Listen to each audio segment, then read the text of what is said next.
Okay, delivery time ng Tinselpan. Good morning sa inyo. Today is June 11, Tuesday, 10:30 ng umaga. So, yung delivery natin, kailangan madala natin ng by 11 dito sa Alabang, Northgate Cyber Zone, Alabang. Nandun yung mga iba't ibang mga BPO call center, yan. Tapos, kasama natin si Pixar. Pixar, say hi to the vlog. Hi. Ayan.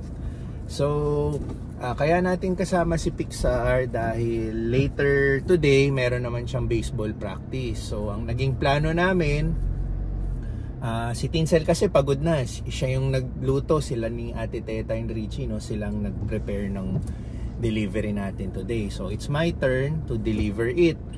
So, pagka-deliver natin, nakausap ko si utol kong babae, idadrop ko na lang muna si Pixar sa kanila, and then tuloy-tuloy na sila sa baseball practice kasi magpa-practice na rin yung kanyang pinsan na si Ax. Yun. Thank you. So, ganun ang magiging schedule. Pagka-deliver natin, idadrop off ko si Pixar sa bahay ng pinsan niya. And then tayo naman, pagka-drop off natin, pwede na tayo mag-workout. And then aantayin natin hanggang matapos ang baseball practice ni Pixar. After workout, yun yung pansunog oras natin, no? And then tayo yung susundo kay Pixar. Si Pixar, siya nga pala, again, meron na siyang baseball practice kahit wala pa silang pasok sa school. Ganun naman, no, pag athlete ka sa isang school or meron kang sinasalihang sports club, no, so even though it's vacation time, hindi sila vacation time when it comes to sports, which is okay lang. Parang yun na rin yung nagiging activities niya for the school break, no, kasi yung iba naman, kung wala ka naman sinasalihang club or ano, diba, minsan yung anak mo ini-engage mo sa iba't ibang mga klaseng activities like piano lessons, guitar lessons, o generally music lessons. Yung iba naman taekwondo, yan, yung mga ganyan, basketball, or yung iba nagbabakasyon, 'di ba? Katulad ng ginawa namin last month, half na ng vacation niya, nagbakasyon kami. So nasa halos katapusan na tayo ng bakasyon niya, no? Pero yung baseball nga nila tuloy-tuloy. So yun, and then medyo weirdo din yung weather natin. Medyo bumuhos yung ulan, no, mga few minutes ago, and ngayon sumisikat na naman si Haring Araw. So okay, deliver muna tayo.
Okay, nandito na tayo. Nag-deliver na tayo dito before.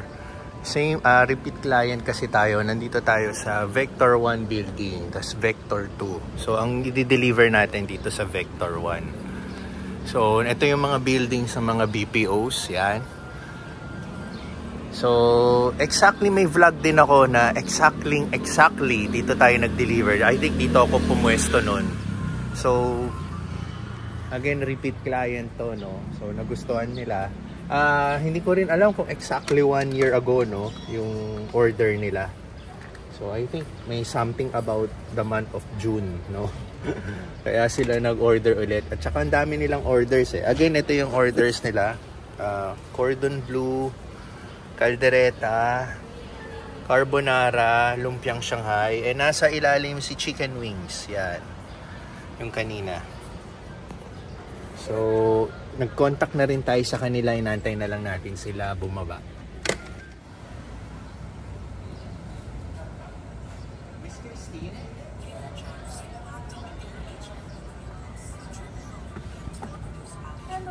Mainit po Sir Chris. Pero hindi na naman. Pag mainit kay Sir Chris. Hindi naman sobra. Pag magaan sa akin, charot. Sa akin po ito. Ito po. Sino po? Pwede naman Patong, po. mas patong naman. Pakipatong po lahat dyan. Pakilalang po dito sa kanya lahat. Ito po, yung sa taas po, sauce na lumpiang Shanghai. Ay, di ba tayo? Ice box na yun. May ice box pa po ba? Wala.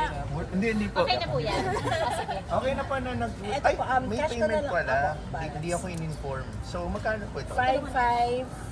Ay, 4528. 452. Yes po.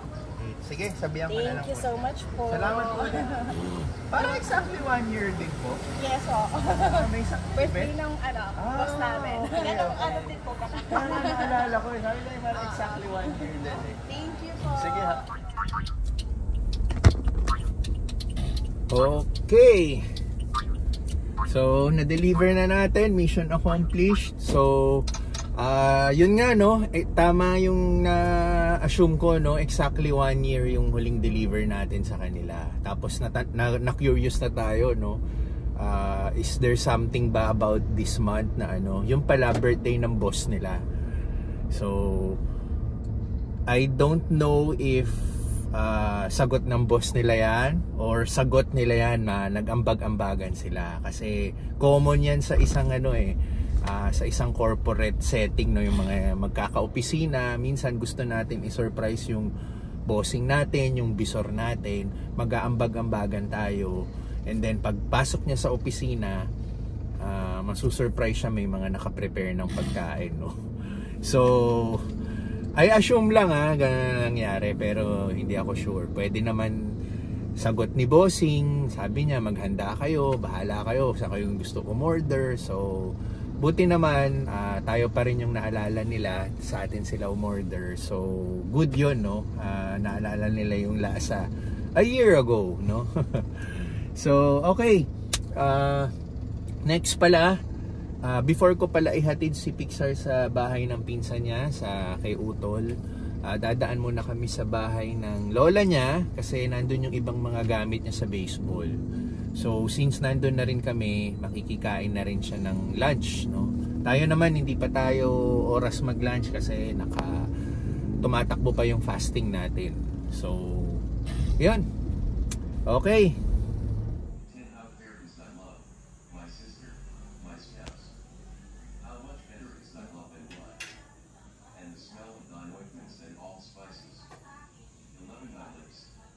Ayun.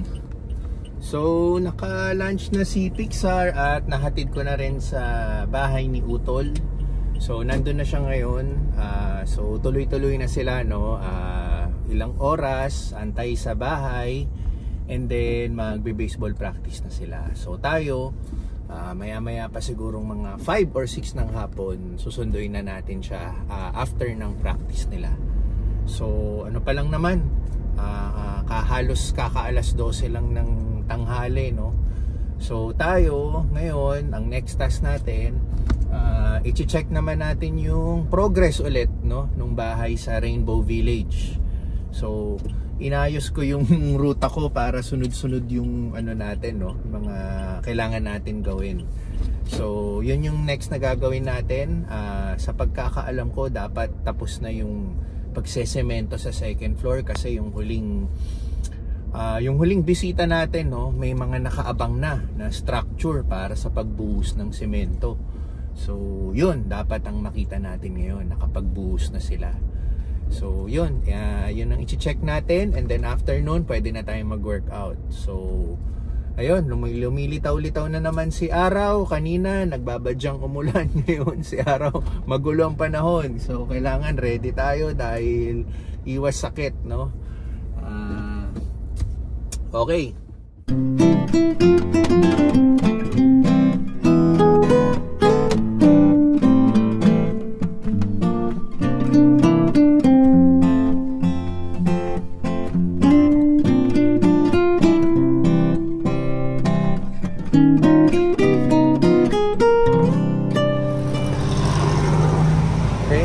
Bago tayo pumunta dun sa i-check nating lote, bibili muna tayong bigas habang walang pila, no? Lunch time kasi, so wala masyadong customer. Ano ba yung mabibili natin dito? 57. Walang mga presyo. Nice.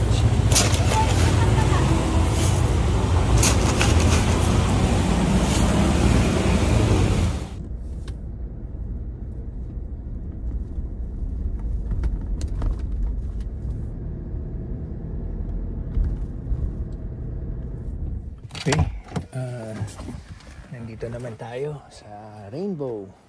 Check na natin yung site.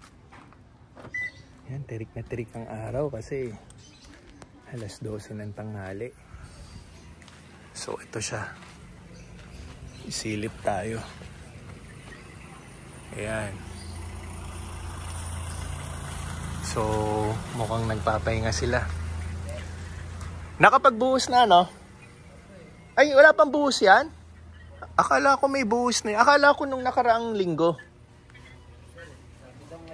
Ha? Sabi daw po ngayon. Ngayong araw. Mamaya, bali. Hindi pa pala nakapagbuhos? Parang ano pa ata. Naririnig ko parang Huwebes pa ata. Huwebes? Kasi alanganin sa yung kondisyon ng panahon eh. Okay. Yung nakaraang linggo. Kaya ngayon sir, dapat ngayon. So, inaano siguro nilang panahon kasi baka masayang diba? Huwebes na lang. Pero ang narinig ko. Kasi yung huling ano ko kay Jaime ba? Oo, sabi niya nung Sabado daw dapat, di ba? Nag-uulan na. Oo, nag-uulan, oo. Tama naman para kailangan madiskarte din sa ano. Oo. So ready na to sir pang buo. So yun, mabilis lang tayo, hindi na tayo nagtagal kasi nga binibigay natin yung oras ng pahinga nila dahil very strict naman sa construction, no? Talagang 12 to 1, lunch break, and then ginagawa nila, tinutulog na nila. So kahit papano nakakuha tayo ng minimal update, kasi minimal gawa ng yung inaasahan nga natin dapat nakapagbuhos na, no? Pero dahil nga sa sama ng panahon, lalo na ngayong season ngayon dito sa Pilipinas, rainy season na, yan ang isa sa kalaban lalo na sa isang construction na activity, no? So maraming mga bagay na nadidelay, maraming mga activities na nadidelay dahil sa sama ng panahon. So yung supposedly dapat tapos na last week, so this week pa lang pinaplano, and nag-aalangan pa gawa ng yun nga sa sama ng panahon. Parang kanina lang bago ako umalis, no? Bago ako umalis, bumuhos ang ulan, and then biglang umaraw. And then, until now, may araw, no? Medyo tirik nga si Haring Araw. Pero pag may napapansin kang mga madidilim sa dulo, alangan ka, no? So, hindi mo alam kung biglang uulan sa hapon o ano. Kasi, pag ipinilit naman nilang magbuhos, lalo na isang buong stretch ng second floor, napakaraming semento ang ilalagay mo dyan. Tapos biglang umulan, nako, laking cost nun, no? Masasayang, no? Yung magiging quality niya mag-iiba na pag nalagyan ng napakaraming tubig, no? So yun, kailangan talaga planuhin and laging ipagdasal, no, na sa mga ganyang moments ng activity kailangan maganda talaga ang panahon, no? Hindi lang basta maganda, kailangan tirik si Haring Araw para una mabilis din matuyo. Yun, para kahit ano na, umulan bigla, at least tuyo na, safe na, 'di ba? So yun, tapos na tayo doon. At least kahit papaano nakakuha na tayong update. And then right now, as of now, libre na yung araw natin. So mag-workout na tayo, and then waiting na lang tayo later update din kay Pixar whether tuloy yung baseball nila or not. Again, depende sa panahon. So that's the time susunduin na natin siya after ng kanyang baseball practice. So okay, salamat po. Ito na po muna yung vlog natin for today. Maraming salamat po. Ulitin ko yung huling vlog ko. Shout out kay Papi Mac ng Dubai. Yan, shout out kita. So anyway, ingat po kayo.